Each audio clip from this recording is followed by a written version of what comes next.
64 Tacos Podcasts presents Is This Song Good? This is episode 10, Ruth B. Lost Boy.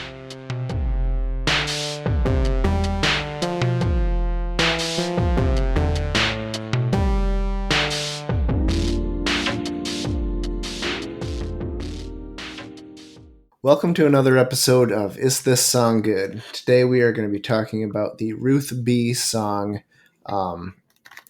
what's it called? Lost Boy. Lost Boy. This is one that I picked, so you think I would have actually remembered what it's called. It's an interesting little song about being a lost boy in the Peter Pan world, and a lot of neat analogies that she uses with that whole thing. So what did you guys think? I liked the simplicity of it, how it's just voice and keyboard, piano. And I think she's got a really smooth voice that really adds a lot to it. I had said at the time that I hadn't heard it before. That's just because I didn't remember it, but I had heard it before. The main thing that like reminded me of it was the main chorus hook. I think that's a really great melody that she uses.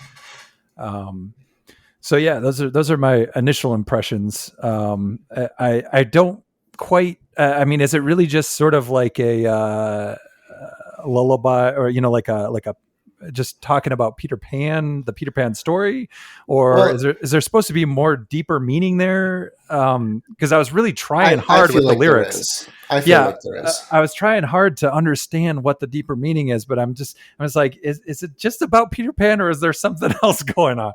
No, I think there's more to it. Dan, what did you think of the song? Well, as I was looking at the lyrics while listening to it and stuff, I didn't really find anything beyond that. I mean, of course, you can extrapolate. I mean, as far as the meaning, like you guys are talking about. I'm sure because it's a sort of a universal story about finding a new family or a new home. I'm sure that it definitely apply to people in more than just a fairy tale kind of way, but it seems to be basically just in the persona of a lost boy, But anyway, I don't know. I'm sure it means more to a lot of people because it means something that pertains specifically to their life. It's a really pretty song. It's like you said, she has very smooth vocals, very very nice and sort of easy to listen to. Really sparse arrangement, but that's good. I think it would be very easy to make this really saccharine by dumping on a bunch of like overproduction and stuff like that. Yes. Yep. So yeah, I mean, I liked it. It's not the kind of song that I like to listen to very often because I think it's when the singing is too pretty. Sometimes it just doesn't appeal to me as much, and it's very pretty singing. Yeah, I mean, and it's interesting because it is a little bittersweet, right? I mean, the whole idea of a lost boy is anyway, but I feel like she could have leaned into a little more bittersweetness. For me to be sort of more drawn into it. Yeah, I got the same sense as well. Like it could have, it's fine as it is, but it could have like gone sort of even further over the line to really, really bring me into it. If it had like more subtleties to it, or she's a little bit more of like a subtext to the lyrics is what I'm getting at. Or turn some of the notes from the fairy tale on their head a little bit. I mean, maybe it does. Can't remember the last time I really carefully thought about the Peter Pan story, but it's very sweet. It's very sweetly sung. It's really nice. And I think that's why, even though I think it's very, very well done, and I have nothing that I can possibly say negative about it. That's why I didn't it didn't hook me enough to make me want to like spend more time with it in the long run. Not that there's anything wrong with it, and I'm sure if it hits you in a certain way, whether the lyrics hit you or if it's just someone likes that sort of sweet ballad thing more than I do, or doesn't need sort of some some sour with the sweet, some negativity in there. Yeah, I mean it's a really pretty song. But yeah, I think that's what I like. Yeah, well, we'll go ahead. I think that's what I like about it, though, is it's just.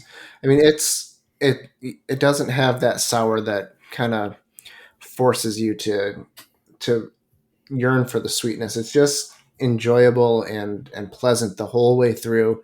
You can identify with the sadness that she has at the beginning of being alone, and then finding, having Peter Pan come and find her and bring her to a place. I think it's really neat, just short, sweet telling of being a lost boy in the Peter Pan world, and she gets to meet Wendy and all them, and yeah, I like it the way it is without that bitterness. Yeah, that's a refreshing. Go ahead. Sorry. Refreshing change. No, it's no, if it hits you that way, that's great. I love horrible, sour negativity. So, so for me, well, yeah, I mean, I do too. Good, but yeah, when things are too sweet and pretty, I don't know why. Maybe it's for whatever reason that always turns me off just a little bit. Not that I was turned off by the song or anything, but yeah, I mean, I feel like for my personal enjoyment, which I'm pretty sure is what Ruth B was thinking about when she wrote the song. So if I could give her some notes, it would be that I would get more out of it if there was more of that sort of, more sort of like surprises or negativity, not negativity, but sort of like bittersweetness and stuff like that. But again, that's what I like, not what what she was thinking about. Well, I mean, the whole chorus is talking about how she's trying to escape reality, and how she's found that escape from reality in the Neverland story. Yeah. So I think there is some of that darkness in it too. Yeah, I suppose there is. It built into the whole Peter Pan sort of myth. There is that. I just feel like it didn't get leaned into as much as to sort of bring it to the prominence for me. I don't know. That's just my personal feeling. But yeah, it's a really pretty song, and it's really nice. Did you guys play it around your kids at all? I actually I got it from Jamie, who she and Jack had been listening to it. And I that's how I came to it. Yeah. So they actually knew it before me. And I just the lovely singing and melody of it caught my attention immediately. So yeah, Jack loves it. I played it in the car a couple times, and the boys were indifferent. They could care less.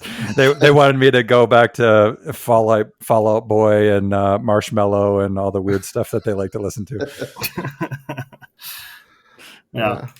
They have eclectic tastes. Yeah.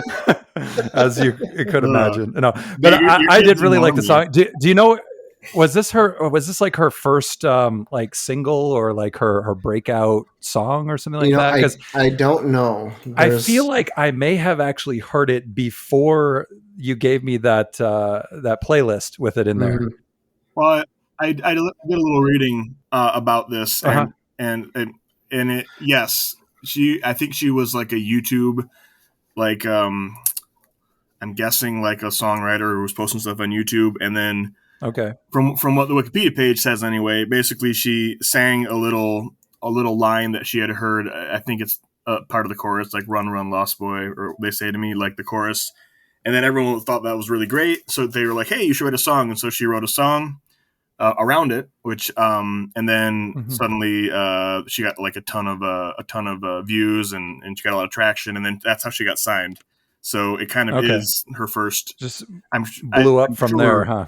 I'm sure she'd written stuff before, but yeah. So that's probably this came out like 6 or 7 years ago, I think. So it's been around for a little bit. Yeah. I think it's 2015 it came out. Yeah. So yeah, 6 years. Yeah, it makes me feel good when I listen to it, and it's sort of like enjoying the story of Peter Pan in a different way through a song. And I think that's pretty cool. So my vote is going to be yes. I agree. It makes me feel good when I listen to it, and I hate that. So don't ever make me feel good. How dare you? Yeah. But so yeah, I mean, like we talked about, I would say it's a very good song. It's really well done. So it would get my vote for is it a good song? Is it a song I'll listen to again? I would say that I won't listen to it again. So depending on what our criteria is, that's where I stand on it. All right. Well, then since I picked the song, I'm going to say that you voted yes, that it is a good song, and this one gets three yeses. Good enough. Up next week we've got a song you picked, Dan. Oh yeah. We'll do Titus Andronicus, the song Ecce Homo. Yep, that's the one. All right. Okay. Excellent. Look forward to it. All right.